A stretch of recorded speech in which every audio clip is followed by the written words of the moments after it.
এই শহরটাকে একটা সুন্দর শহর হিসাবে আত্মপ্রকাশ করার জন্য আমার চেষ্টা থাকবে। আপনার আমাদের ছেলেরা থাকলো, আমি একটা দায়িত্বহীন করতে বলি যে আমাদের দলে কোনো মাদক সেবী মাদক বিক্রেতা কোনো আমাদের দলে জায়গা হবে না। আমাদের কোনো সন্ত্রাসীর আমাদের প্রয়োজন নাই। আমাদের ভালো মানুষ দরকার, ভালো মানুষ, মানুষের আপনাদের আচার আচরণে আপনাদের ব্যবহারে আমাদের এলাকার মানুষ সন্তুষ্ট হবে, অটোমেটিকলি আপনাকে ভালোবাসবে। আমরা কারোর উপর প্রেশার ওই চাঁদাবাজি দেখবেন যে এখন প্রত্যেক পত্রিকায় নিউজ আছে, অমুক জায়গায় চাঁদাবাজি, অমুক জায়গায় বালুমহল দখল, অমুক জায়গায় টেন্ডারের বক্তব্য বসে আছে ছাত্রলীগের ছেলেরা। এইরকম সংগঠন আমরা করতে চাই না। কারণ আমাদের পার্টির চেয়ারম্যান হোসেন মোহাম্মদ এরশাদ উনি কিন্তু ছাত্র সংগঠনে একসময় ব্যান করে দিয়েছিলেন যে আমি ছাত্রদের হাতে কলম খাতা তুলে দিতে চাই, বই তুলে দিতে চাই, আমি অস্ত্র তুলে দিতে চাই না। এই কারণে ছাত্র সংগঠন ব্যান করে দিয়েছিলেন। আমরা সেই নেতার একজন কর্মী, আমরা মনে করি এই নেতার যে আদর্শ তাকে আমরা আদর্শ মেনেই তার সংগঠন করি। আমাদের কাজে কর্মে যেন আমাদের নেতা কোনো সময় তার সম্মান বিনষ্ট না হয় সেদিকে আপনারা লক্ষ্য রাখবেন।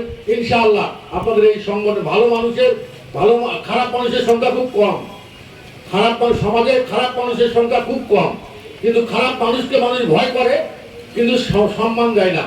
হয়তো আপনাকে ভয় করতে পারে, আপনার নজর আছে, আপনি সামনে যাচ্ছেন, হয়তো সাধারণ মানুষ কোনো প্রোটেস্ট করবে না, কিন্তু মন থেকে ঘৃণা করবে, তাদের মনের বলে আপনারা কোনো জায়গা করতে পারবেন না। সেই জন্য আমরা মনের ভালোবাসা দিয়ে আমাদের সংগঠনকে আগায় নিয়ে যাওয়ার জন্য চেষ্টা করব, এই কামনা করছি। আমি সকলকে আজকে যারা অভিষিক্ত হলেন, যারা বিশেষ করে আমি নাম বলি, 2-3 জনের নাম বলবো, 115 জন তো নাম বলা অসুবিধা, পরে আপনারা জেনে নেবেন। এখানে 9 নম্বর আমাদের যুব সংহতি, জাতীয় যুব সংহতির সভাপতি হিসাবে মোহাম্মদ রাজিউল ইসলাম সাবুকে সভাপতি নির্বাচিত করেছেন এবং মোহাম্মদ আমিনুল ইসলাম বাদলকে সাধারণ সম্পাদক এবং সাংগঠনিক সম্পাদক হিসাবে মোত্তাকিন ইসলাম দিনার, এই তিনজন ইম্পর্টেন্ট লিডারের আমি পরিচয় পর্ব করে দিলাম।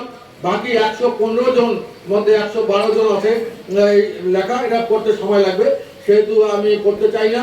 আমি এই কমিটি আজকে আপনাদের প্রস্তাবিত কমিটি আমি অনুমোদন করলাম এবং ইনশাআল্লাহ তাদের এই কার্যক্রম আজ থেকেই আপনারা একটা দলের গুরুত্বপূর্ণ দায়িত্বে আসলেন। আপনাদের দলকে সমৃদ্ধ করা, দলের প্রত্যেকটা রাজনৈতিক কর্মকাণ্ডকে গতিশীল করা, এটা হলো আপনাদের কাজ এবং সেই কাজগুলো আপনারা করবেন। আপনাদের কোনো জায়গায় কোনো অন্যায় অবিচার সেটাও আপনারা প্রতিকার করবেন। যেখানে অন্যায় সেখানে আমাদের প্রতিবাদ হবে। আপনাদের সামনে একজন অন্যায় করে অন্য সংগঠনের দোয়াই দিয়ে একটা কোন ধরনের বাজে কাজ করবে, তার জন্য তাৎক্ষণিকভাবে আমাদের একটা প্রতিবাদের ভাষাটা আমাদের খুব কঠিন হতে হবে। তার কারণ ন্যায়ের পক্ষে আল্লাহ আছেন আর আমরা তো আছি, আল্লাহ সবসময় ন্যায়ের পক্ষে থাকেন। তো সেই জন্য আমরা মনে করবো যে আমাদের যুব সমিতির প্রত্যেকটা সন্তানেরা, প্রত্যেকটা ছেলেরা আমার সন্তানের মতো, আমি তাদেরকে দেখভাল করে রাখবো ইনশাআল্লাহ। সবার মঙ্গল কামনা করছি। আজকে যারা এই কমিটির মধ্যে আসেন সবার জন্য আমার থাকলে দোয়া, অপূর্ণ দোয়া।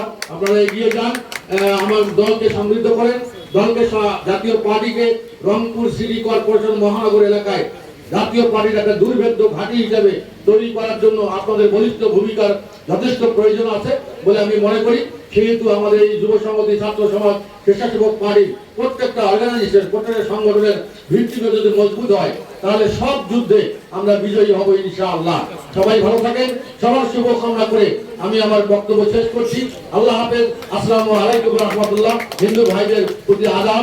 জাতীয় পার্টি জিন্দাবাদ। আলহাজ হোসেন মোহাম্মদ এরশাদ অমর হোক। জিএম কাদের মহোদয় জিন্দাবাদ। ধন্যবাদ। আসসালামু আলাইকুম।